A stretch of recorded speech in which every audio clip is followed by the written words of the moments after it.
Before history had a name, humanity lived inside uncertainty. There were no calendars to mark time, no borders to define land, and no written memory to preserve experience. Life moved according to the rhythm of nature, sunrise and sunset, hunger and rest, migration and return. Survival was not a philosophy, it was instinct. For most of the 20th century, archaeologists believed they understood this world well. Early humans were seen as simple, adaptable, and reactive. They followed animals across open landscapes, gathered wild plants when they were available, and moved on when resources faded. Nothing permanent, nothing monumental.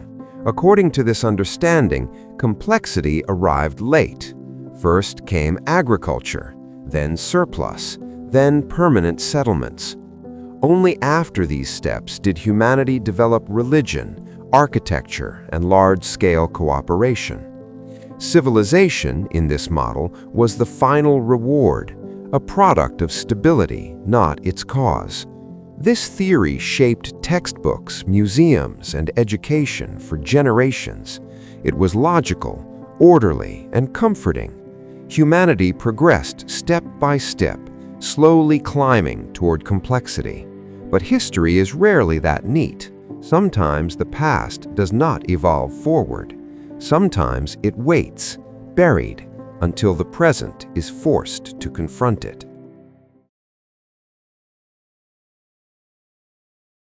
In southeastern Anatolia, beneath a quiet hill that appeared unremarkable for thousands of years, that confrontation began.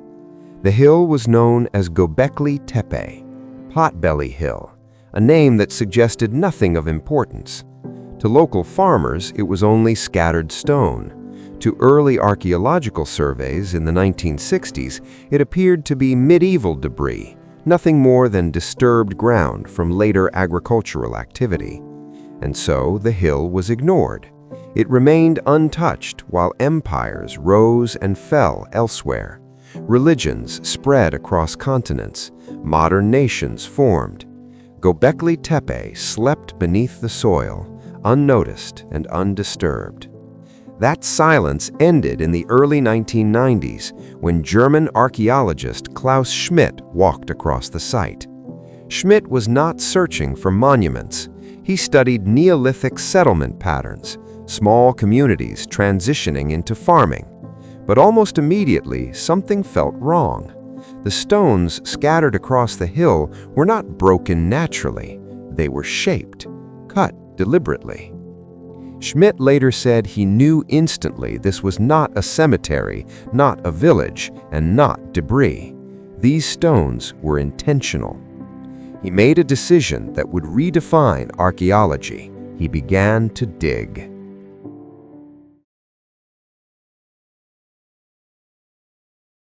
As excavation began, massive stone pillars emerged from the earth.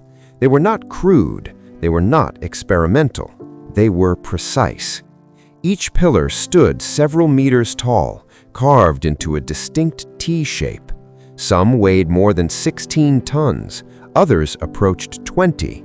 They were arranged in carefully measured circular enclosures, each one designed with symmetry and balance in mind. At the center of every circle stood two taller pillars facing one another. This was not random construction. It was architecture, planned, deliberate, and complex. Carbon dating samples were taken from organic material trapped within the fill surrounding the structures. When the results returned, they stunned the academic world. Göbekli Tepe dated to approximately 9600 BCE. It was older than Stonehenge by 6,000 years, older than the Egyptian pyramids by 7,000. And most disturbing of all, it predated agriculture. At this point in history, humans were not supposed to build permanent monuments. They were not supposed to organize large workforces. They were not supposed to invest energy into structures that served no clear survival purpose. Yet Göbekli Tepe existed, not as a prototype, but already advanced.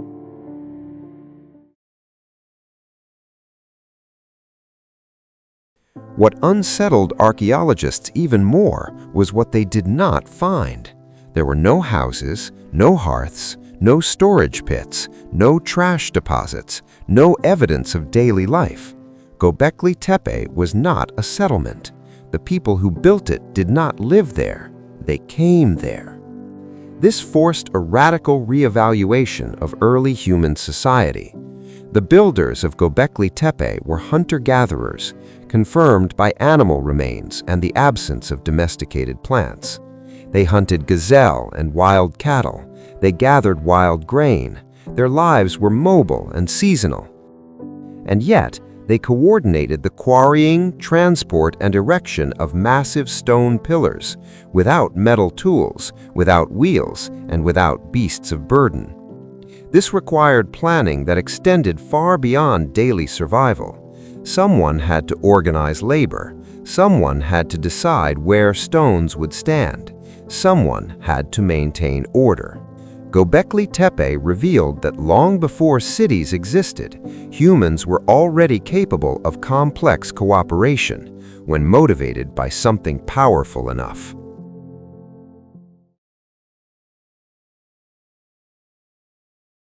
The pillars themselves deepen the mystery. They are not blank stone.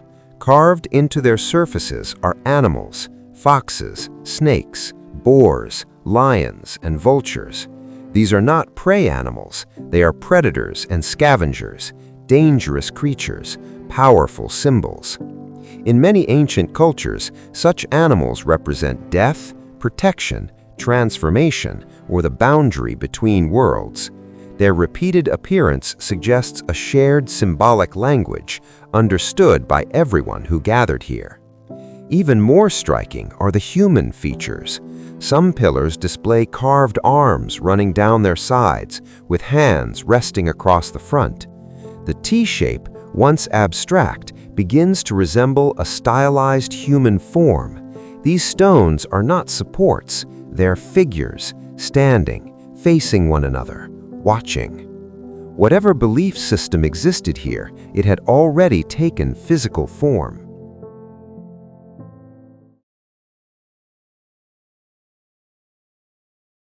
Göbekli Tepe doesn't behave like a settlement, it behaves like a sanctuary. The circular layout directs movement inward. Attention is focused on the central pillars. This is architecture designed to shape experience, not convenience. There is no evidence of cooking fires, no signs of domestic life. Everything suggests that people came here for one purpose: ritual, gathering, shared belief. Klaus Schmidt proposed a revolutionary interpretation. Göbekli Tepe may be the world's earliest known religious center, a place built not to protect the body, but to give meaning to existence. If this is true, then belief did not emerge from civilization. Civilization emerged from belief.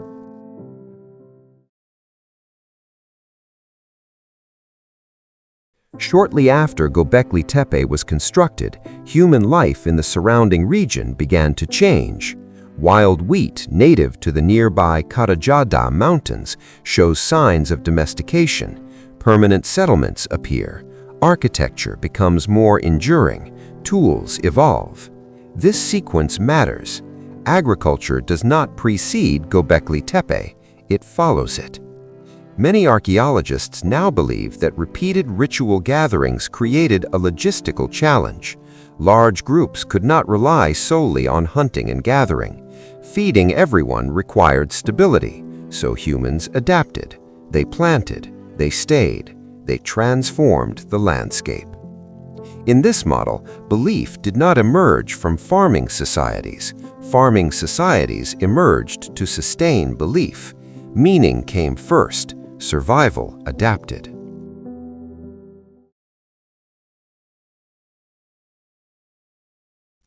Then, around 8000 BCE, something extraordinary happened. Göbekli Tepe was buried, not destroyed, not abandoned, buried deliberately. Each enclosure was filled with soil, stone fragments, animal bones, and broken tools. The pillars were not toppled, they were preserved. This was not chaos, it was closure. Why a civilization would bury its most sacred place remains unknown. Perhaps beliefs changed. Perhaps settled life made large ritual centers unnecessary. Perhaps the knowledge represented there no longer fit a new world.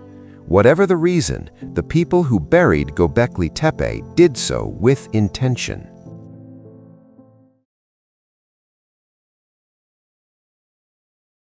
Göbekli Tepe survived because it disappeared.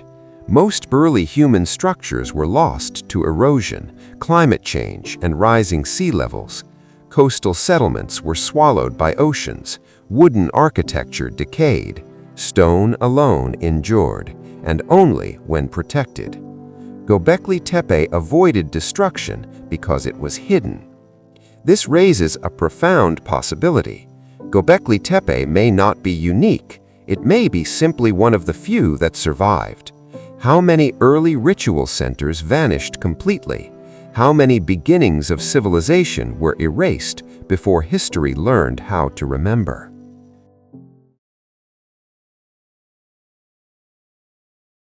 Today, only a small portion of Göbekli Tepe has been excavated. Most of it remains underground, deliberately untouched to preserve it for future generations. Archaeologists estimate that decades of work remain. Each excavation does not complete the story, it complicates it. Göbekli Tepe refuses to be finished, it waits.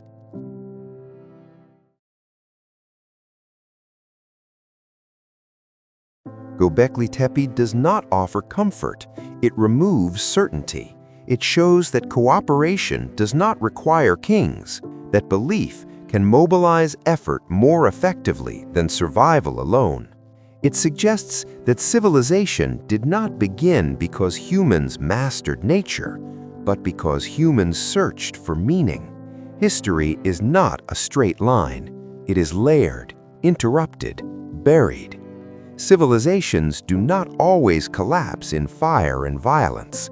Sometimes they conclude quietly, by choice.